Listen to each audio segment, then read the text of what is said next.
Hi there, this is a listing of some paramilitary actions in Latin America that the U.S. was involved in or that they sponsored it.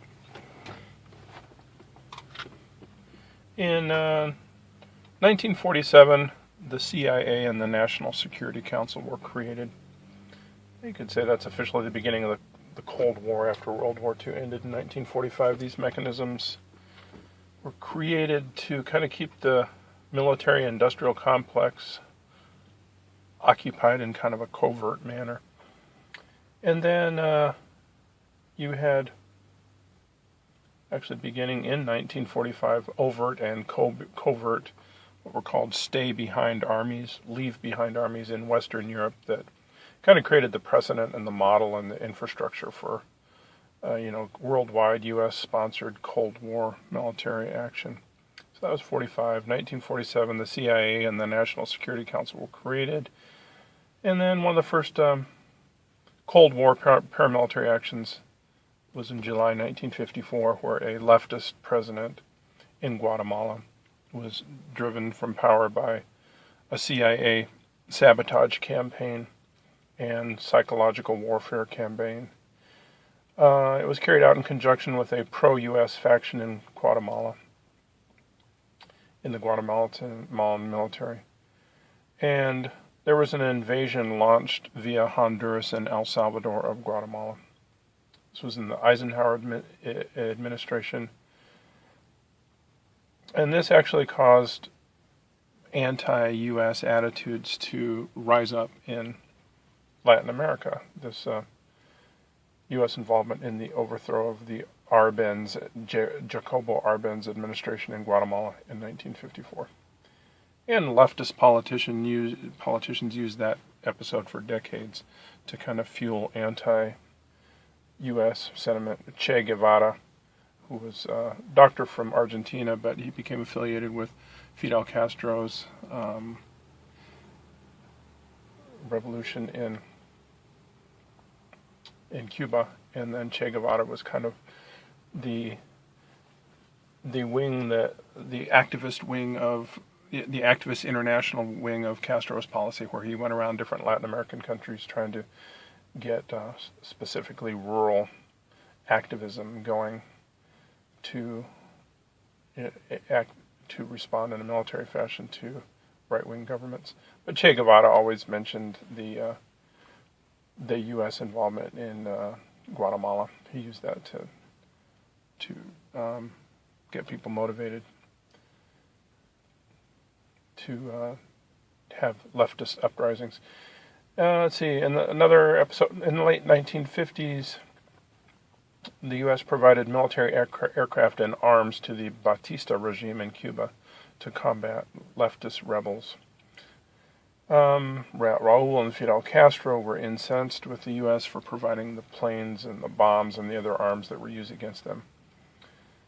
Raul Castro, Fidel's brother, reacted fiercely against North Americans in Cuba, the North Americans that were in Cuba, Americans in Cuba, because of those bombing raids. And that actually hurt U.S. people who were in Cuba, where the U.S. political activity, the U.S. military activity actually incensed the Cubans to where they reacted against U.S. people and U.S. interests, U.S. activity in Cuba. And then, continuing on, in December 31st, 1958, the Cuban Revolution, the dictator Fulgencio Batista abandoned Havana to the rebels after the U.S. ceased providing military aircraft and arms to the Batista regime, which Batista used to bomb his people. And then Fidel Castro and his associates made it to the forefront of various rebel groups that were vying for power in Cuba to see who could take over the reins of government. Next event, January 1960, Eisenhower proposed that the sugar quota that U.S. buyers were allowed to purchase from Cuba be suspended. Moscow then promised to buy Cuban sugar and promised other economic and technical assistance. And then in March 1960, Eisenhower approved a CIA plan to aid Cuban exiles to overthrow Castro's government. And then mid-1960, the Eisenhower administration pressured U.S. oil companies in Cuba to refuse to process Soviet-provided crude oil. In response to that, Castro nationalized the oil companies and all other U.S. companies that did business in Cuba in response to Eisenhower pressuring U.S. oil companies in Cuba that were present in Cuba, had refineries in Cuba, told them don't process any Russian crude oil. And so Castro got mad at that and kicked all U.S. companies out and nationalized the oil business. In middle of 1960, then, the CIA increased assistance for marauding actions by Cuban exile groups. Throughout 1960 and up through early 61, the CIA led, armed, and trained a group intended to promote civil war, resulting in trying to cause the overthrow of the Cuban government. Continuing on, in late 1960, Castro feared U.S. military action and worked to arm 300,000 Cuban civilians. Khrushchev said that the Soviets would support Cuba. In April of 1961, April 17th, a CIA-sponsored group of 1,200 Cuban exiles invaded Cuba at the Bay of Pigs.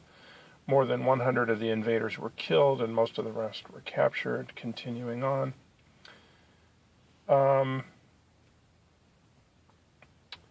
The Kennedy administration worked to kill right-wing Dominican Republic dictator Rafael Trujillo. So the U.S. is acting against both left and right-wing governments. Kind of confusing there.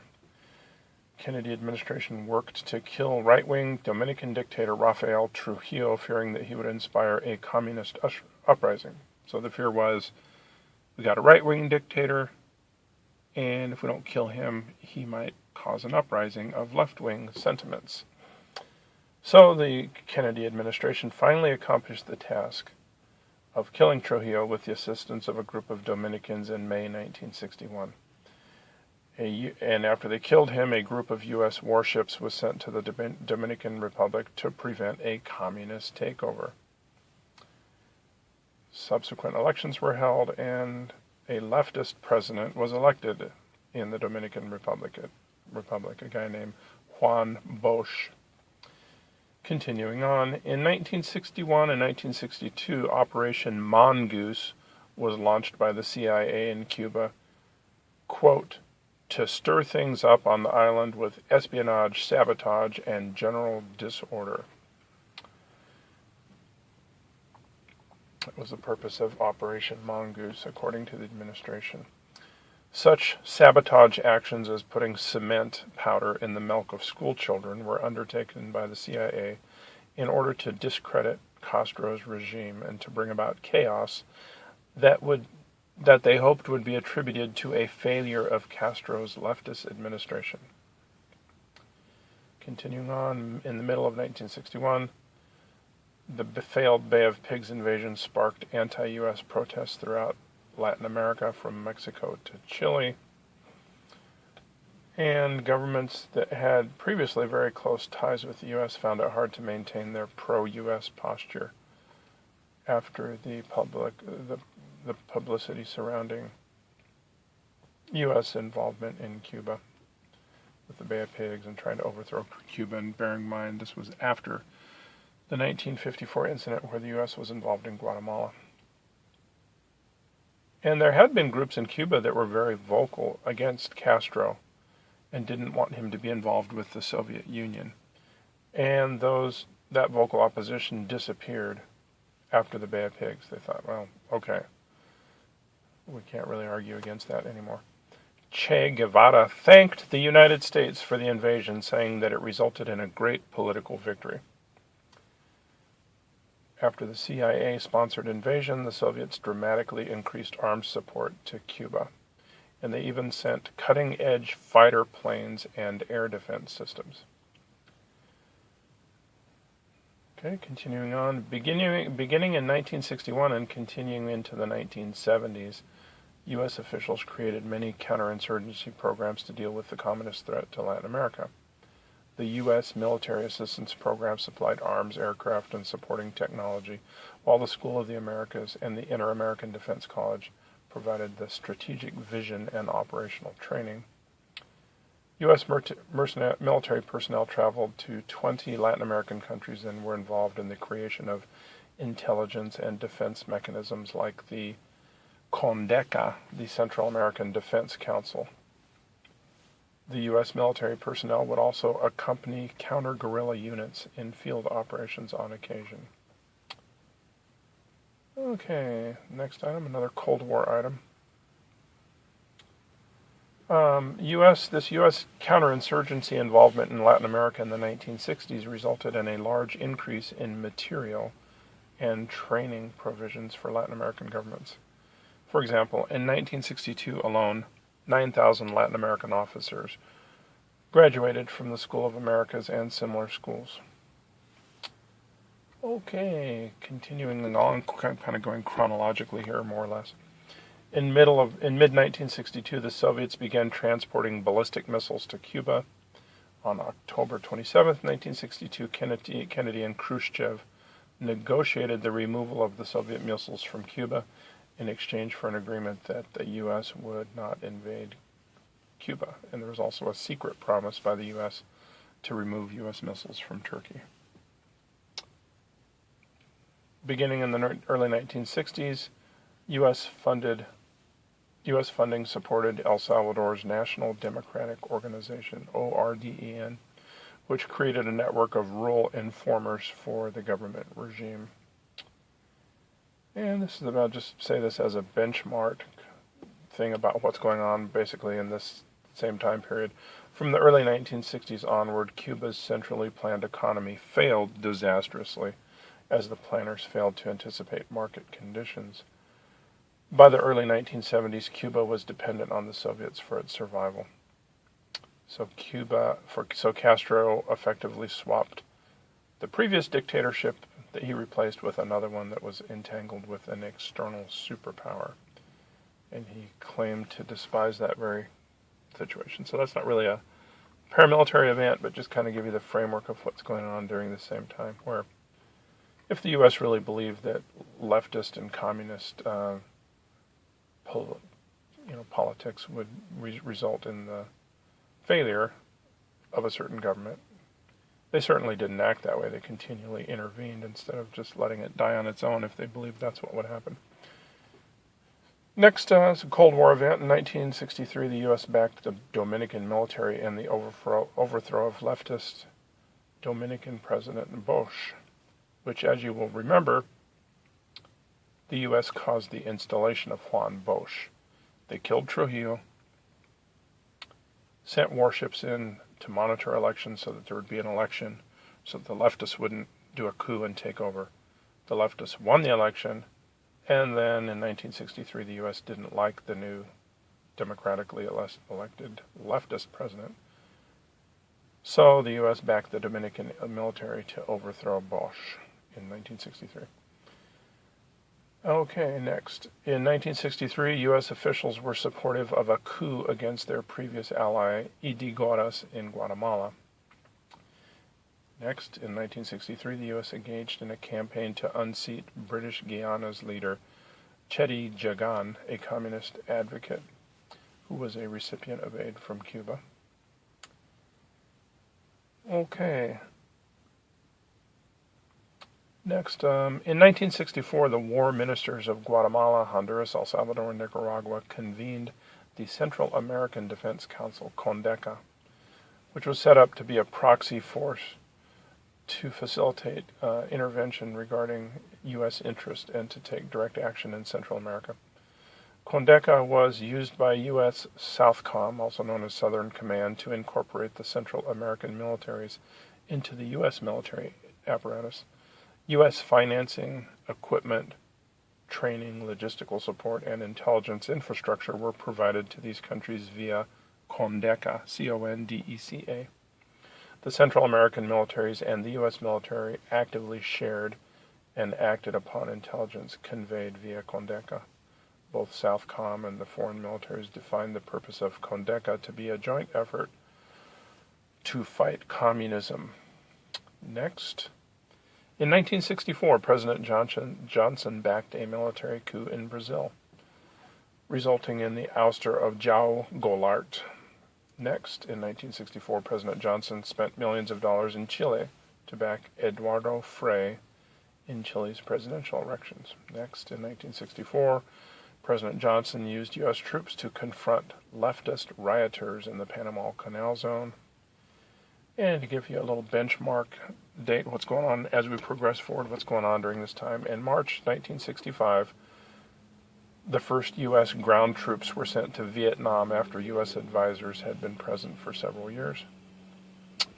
Okay, back to where we were, going chronologically. In middle of 1965, President Johnson sent 23,000 troops into the Dominican Republic in order to defeat Bosch, who was attempting a return to power after they killed Trujillo, caused Bosch to come to power, caused him to leave power, and now trying to block him from regaining power. U.S. Marines oversaw elections. A candidate from the Trujillo era, Joaquin Balaguer, won the office of the presidency. Johnson remarked after that, quote, "We did a pretty good job there," close quote. Continuing forward, in March 1966, former FBI agent John Longun led a U.S. mission in Guatemala that provided high-tech intelligence and communication support to government forces, conducting a counterinsurgent sweep dubbed Operation Cleanup. Dozens of detainees in Guatemala were interrogated, tortured, and executed. Next event, another Cold War event in Latin America with U.S. involvement. In 1966, the U.S. worked to swing the elections away from a leftist candidate in Costa Rica. Next Cold War event. On October 9th, 1967, a U.S. trained Bolivian Ranger Battalion, which had CIA officials attached to it and accompanying it at the time, captured and killed Che Guevara in Bolivia, who was struggling with poor results, attempting to mobilize reluctant peasant farmers against the government in Bolivia. So Che Guevara was having poor results in Bolivia, and he even advocated using violence against the peasants to try to get them motivated in his leftist struggle against the government. He was having a poor time of it, but then the U.S. with the CIA attached to this Ranger Battalion went in there and actually killed Che Guevara on the instructions of a CIA official. And then Che Guevara became a martyr for years, for decades after that, even though what he was doing was failing miserably. But after that, his picture's been put on posters and all kinds of motivational devices to try to foment activity or opposition to the U.S. Now, about, late 60s, early 1970s, the paramilitary action in Latin America kind of converted more from the Cold War to the drug war. And continuing forward, in a September 1968 campaign speech, Nixon identified illegal drugs as the, quote, modern curse of American youth, and promised to take the executive steps necessary to make our borders more secure against the pestilence of narcotics. And after that, this another drug war event.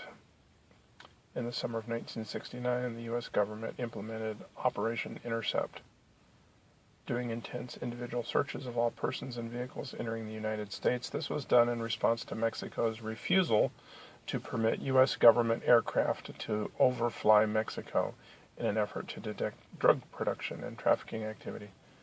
The operation wreaked economic havoc on industries that were dependent on cross-border trade. After the U.S. government implemented the program, causing 6-hour lines at the border entry points, the Mexican government gave in and agreed to allow U.S. overflights of Mexican territory by the U.S. government. Another drug war paramilitary event, June 17, 1971, Nixon declared a war on drugs. Okay. Kind of Progressing forward, still a little interspersed here between Cold War and drug war. It eventually shifts almost entirely to drug war. In 1972 and 1973, the CIA financed anti-Allende unions and media outlets in Chile. The CIA worked with military officials to foment an anti-Allende apparatus. Kind of a benchmark event as we move forward, just so you can kind of have in your mind where we are as we move forward here. On September 11, 1973, Allende's regime was overthrown via a Chilean military coup led by Augusto Pinochet. Now, the U.S. wasn't directly involved with that, but they financed anti-Allende persons to try to get rid of Allende. Moving forward, this benchmark event in the drug war. In July 1973, President Nixon created the DEA, the Drug Enforcement Administration, via executive order. Moving forward, another benchmark event. In 1974, President Richard Nixon resigned amidst Watergate allegations and media and congressional pressure that was levied against U.S. intelligence agencies, which were accused of acting improperly and taking actions that had previously been unknown to the U.S. public. Moving forward, another Cold War paramilitary event in Latin America. From 1975 to 1980, Operation Condor was carried out in the southern cone of Latin America. This was a cooperative action between southern cone governments and the United States to disseminate information secretly between governments regarding leftist activists and ideologues, and to deal with them through parallel state paramilitary action involving secret military and police torture and detention centers, extrajudicial rendition across international borders, and disappearances of ideological and activist opponents. Disappearances means killings. The participating countries included Argentina, Uruguay, Chile, Bolivia, Brazil, Paraguay. Communications infrastructure, training, meeting facilitation, and financial support were provided by U.S. entities, including the CIA and the Department of Defense. Moving forward, another benchmark, just kind of give you an era of what's going on at the time, 1975 and 1976. In the wake of the Watergate scandal, the Church Committee in the U.S. Senate published 14 reports regarding CIA and FBI excesses, including attempts to assassinate foreign leaders. Certain recommendations were implemented to reduce the power of U.S. intelligence agencies, including a ban on assassinations of foreign leaders. At this point, the CIA is in the limelight after the Watergate break-ins, and a lot of inspection into what has the CIA been doing all these years in the FBI and the espionage, counter-espionage, foreign intervention.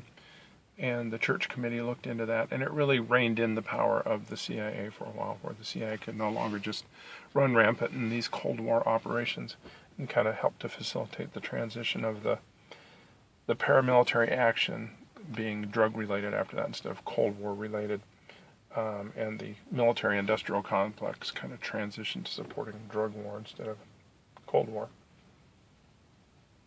Okay, moving forward.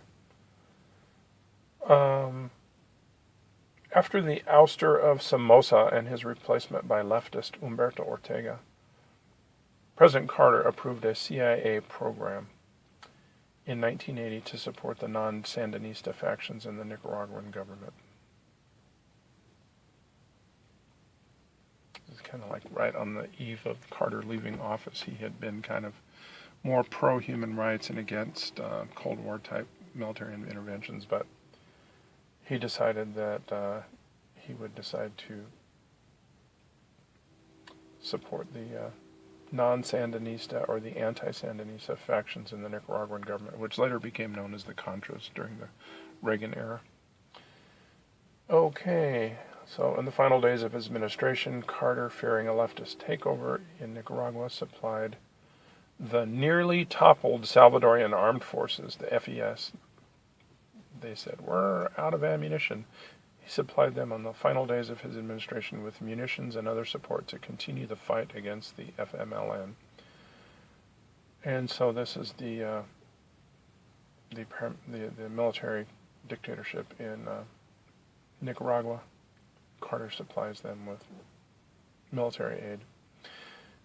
Right on the last final days of Carter's administration, the FAES promised Carter that they would improve their human rights practices after securing victory against the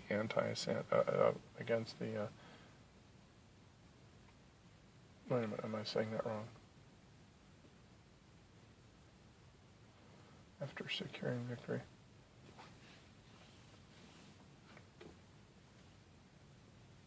Yeah, I think I said that the wrong way. Yeah, you got the leftists trying to take over and I'm getting my countries mixed up. This is El Salvador, not Nicaragua. So scratch that, what I said about the Contras. So you have this brutal regime in El Salvador, and fearing a leftist takeover, they pleaded to Carter, saying, we're out of ammo, we need to fight the leftist insurgents. And they were nearly toppled.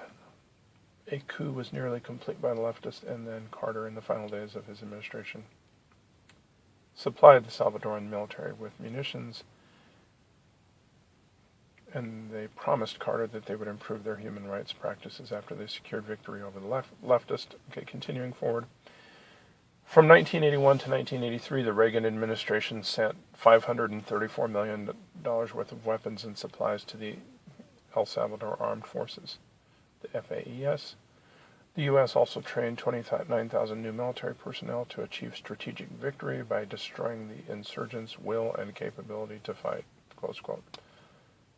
Ultimately, the battles between the FAES, aided by the death squads of the FES, the battles between the FAES and the FMLN resulted in the deaths of an estimated 70,000 Salvadorans during the duration of this conflict. And El Salvador is a small country, so that's a lot of people based on, deaths per capita.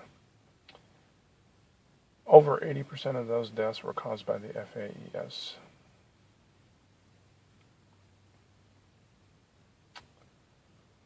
Okay, and a lot of deaths were from U.S. helicopters and aircraft dropping white phosphorus and burning the skin off of peasants and bombing and machine gunning them.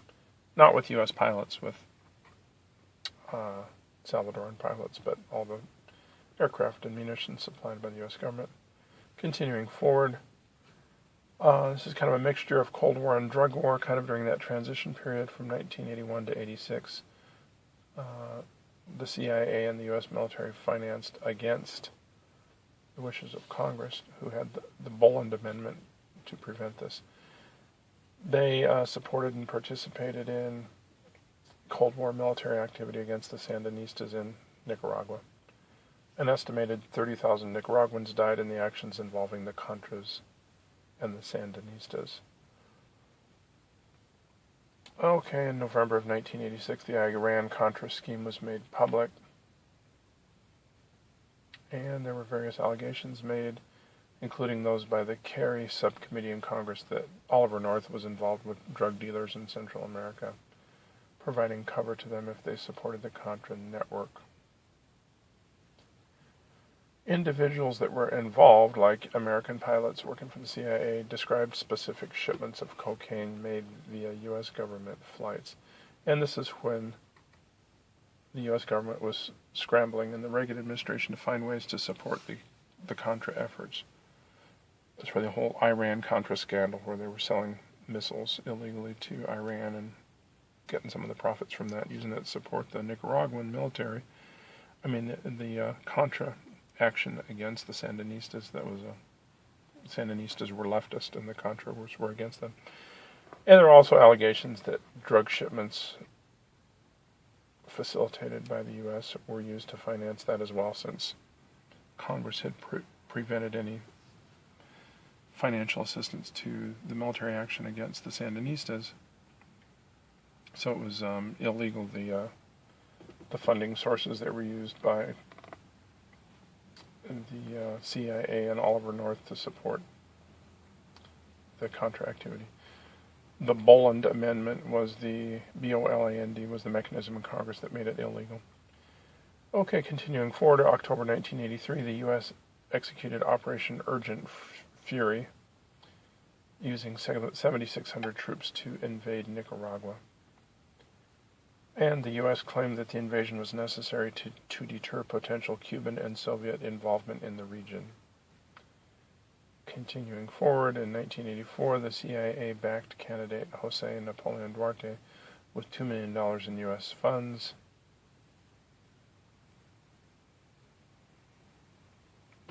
Okay, and that was in El Salvador. Duarte secured the presidency, and he continued the ongoing bloody war against the leftist FMLN.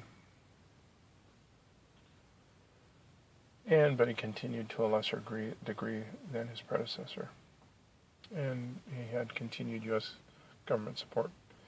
Continuing forward, I think go a little quicker. I'm not sure if this whole video will upload. It's getting kind of long. Drug war, try to do this quicker. Most of the paramilitary interventions in Latin America are now drug war instead of Cold War. Beginning in July 1986, the U.S. implemented Operation Blast Furnace, where U.S. troops and U.S. civilian law enforcement conducted search and destroy missions against coca processing facilities with the Bolivian National Police. There were law enforcement raids against traffickers in villages. As Blast Furnace was ending in October of 1986 to make way for another larger operation, American troops, American law enforcement personnel, and Bolivian police were expelled from the town of Santa Ana de Yacuma by 6,000 local residents. Okay.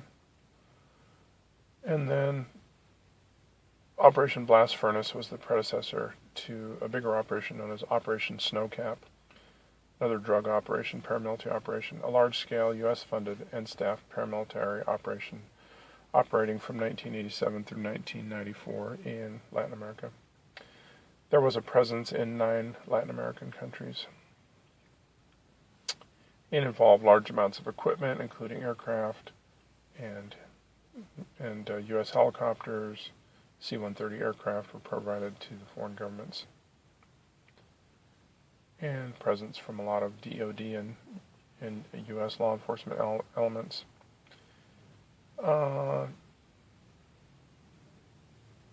Let's see, continuing forward, in the late 1980s and early 1990s, Reagan, then Bush Sr., drew down the support for the anti-leftist wars in Guatemala, El Salvador, and Nicaragua, so they officially tapered all that off and said, kind of like, we're not going to do the anti-communist thing anymore, and then there's more effort put behind the paramilitary action and the drug war. And then when Reagan and then Bush Sr. after him decided to draw down their support for the Cold War in Latin America, the military governments in those countries capitulated to suggestions for peaceful negotiations, and that process was known at the time as Esquipulas, the process where they kind of made amends and sort of negotiated with the leftist elements. And that kind of all began, and all the military action kind of died down when these Latin American countries were confronted with the official message from Washington that the Cold War military funds would be drying up. And that, of course, corresponded with an uptick in the drug war, which now had a newer, more palatable rationale. People were getting tired of the rationale for the Cold War. Continuing forward, on September 18th, 1989, Secretary of Defense Dick Cheney issued a series of letters to implement the President's National Drug Control Strategy, a series of letters to different DOD elements. The letters said that the detection and countering of the production, trafficking, and use of illegal drugs is a high priority national security mission of the Department of Defense. At this point, the Department of Defense officially adopted the support for the overseas war on drugs in both an overt and covert manner. That became one of their primary missions. And that kind of sewed up and put the finishing touches on the Cold War, when the Cold War was kind of over. And not because the U.S. ceased its desire to have paramilitary intervention in Latin America, but that intervention kind of found a new home in the drug war. Continuing forward in December 20th, 1989 through January 31st, 1990, Operation Just Cause was implemented. It was a U.S. military and U.S. civilian law enforcement invasion of Panama, where Panamanian leader Manuel Noriega was deposed, and Noriega was arrested on U.S. charges to face drug trafficking, racketeering, and money laundering charges. And a major stated reason for that invasion was to combat drug trafficking and money laundering. So, big paramilitary invasion, but this time not Cold War, drug war. Continuing forward with the drug war, Operation Support Justice was a U.S. military operation that began in mid-91 that provided communications, radar, and intelligence assistance to Colombian military and law enforcement. Included intelligence sharing between the U.S. and Colombian security organizations, cooperative efforts to arrest traffickers and interdict drug shipments. Once again, a DoD operation, Operation Support Justice. Worked in conjunction with civilian law enforcement and foreign military. Since its inception, Operation Support Justice, after its inception, it expanded to include other nations of the Andean Ridge in addition to Colombia. Continuing forward, Plan Colombia was initiated in 1999, and this program involved billions of dollars in U.S. funding for multiple mechanisms to combat drug production and traffic in Colombia. A lot of that was military-type activity, paramilitary activity with civilian law enforcement and military. U.S. military, foreign military, U.S. civilian law enforcement, foreign civilian law enforcement. Okay, this is so long it probably won't upload, so I'll just end it right there.